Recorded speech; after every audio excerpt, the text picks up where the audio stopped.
지식이 넓어지는 시엘로이. 안녕하세요, 시엘로이 채널입니다. 오늘은 타일공 직업에 관해서 이야기해보려고 합니다. 취업문이 더욱 좁아지고 있는 시점입니다. 각종 기업에 원서를 내보지만 매번 탈락의 아픔을 느끼는 청년들이 늘어나고 있죠. 재취업 역시 만만치 않습니다. 실무 경력과 포트폴리오를 갖더라도 흔히 말하는 평생 직장을 찾기 어렵죠. 이럴 때 방향을 바꿔볼까 하고 눈을 돌리는 것이 바로 기술직입니다. 과거에는 단순히 체력적으로 힘든 노동 직업군에 속했지만 상황이 많이 달라졌는데요. 이 중에서도 대기업 직원 못지않은 급여를 받으며 어엿한 전문직으로 거듭나고 있는 한 직업이 있습니다. 바로 타일 전문직 기술자입니다.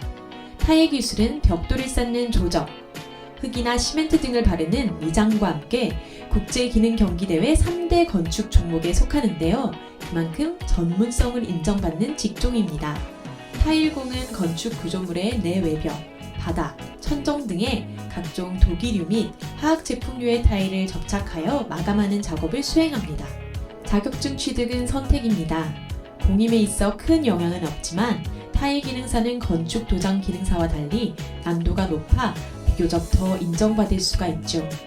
제대로 훈련해 실력을 인정받는다면 정년, 퇴직 걱정이 비교적 적다는 점 역시 특징입니다. 타일 기술자들의 전문성과 더불어 화제된 것이 바로 급여인데요.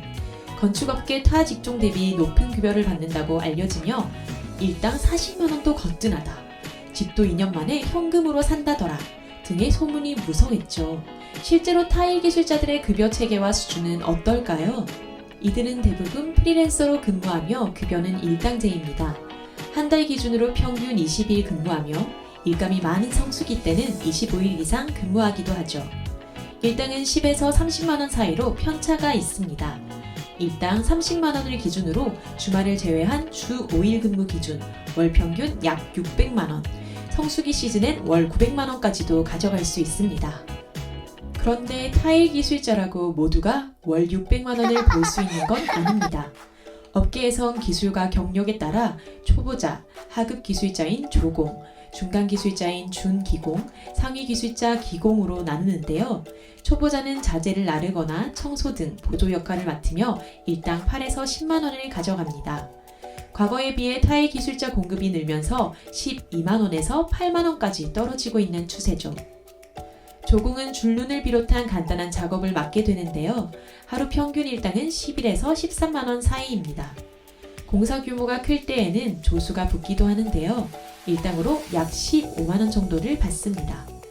이에 비해 비교적 난이도가 있는 작업들을 맡는 준기공은 17에서 20만원, 기공은 25만원 이상을 받죠. 이들보다 더 높은 급여를 받는 작업팀의 반장 혹은 수십 년 경력을 가진 숙련자도 있습니다. 일당 40만원까지도 가능하며 실력이 소문났다면 부르는 게 값이라는 표현도 어색하지 않습니다.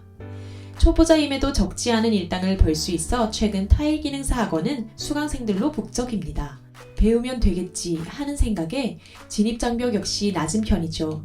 하지만 현직자들에 의하면 유지장벽이 높은 직종으로 꼽히는데요. 이유는 다양하지만 그중 첫 번째는 학원에서 배운 기술과 실무 사이의 간극입니다. 자격증 취득이 공임에 영향을 미치지 못하는 것도 설명이 되죠. 실제 현장에서 몸으로 배우는 것이 오히려 더 도움이 된다는 후기도 많았습니다. 두 번째는 영업력입니다. 타일 시장에선 끊이지 않는 일감이 중요합니다. 일당제이기에 일이 없으면 그만큼 수입이 없기 때문이죠. 처음 시장에 진입하기 위해선 본인만의 영업망과 인맥이 필수입니다. 현직자들이 가장 많이 하는 이야기가 좋은 사수를 만나라인데요.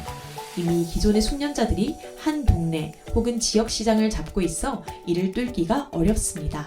건설 관련 직종 현직자들이 자주 모이는 공구상 등에서 인맥을 키워야 안정적으로 일할 수 있습니다. 세 번째는 건강상의 문제였는데요.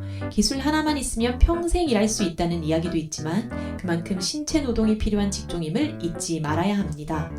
화학약품을 가까이 두고 섬세한 작업이 요구되는 만큼 시력저하, 폐 등의 호흡기 질환을 대비해야 하죠.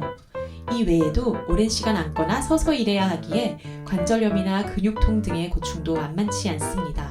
타일 기술자 직종의 전망은 어떨까요? 현 현직자, 전문가들의 의견을 취합한 결과 서로 대비되는 두 가지 결과가 도출되었습니다. 먼저 지인에게 추천해주고 싶을 만큼 전망이 밝다는 의견이 있었는데요.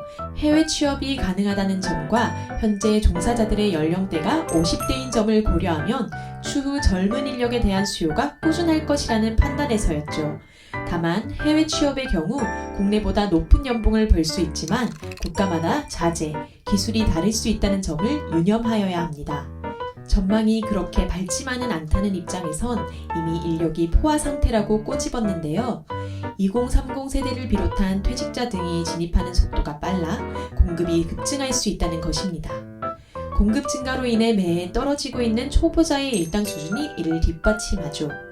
이렇게 타일 기술자에 대해 전반적으로 알아보았는데요. 개인이 갖고 있는 기술이 경쟁력이 될 수 있는 직종인 만큼 급여 수준 역시 비교적 높은 축에 속했습니다. 다만 단순히 높은 연봉에 혹해 시장에 진입하는 일은 없어야겠습니다. 준비한 자료는 여기까지입니다. 감사합니다. CL로이 채널 구독과 좋아요 부탁드립니다.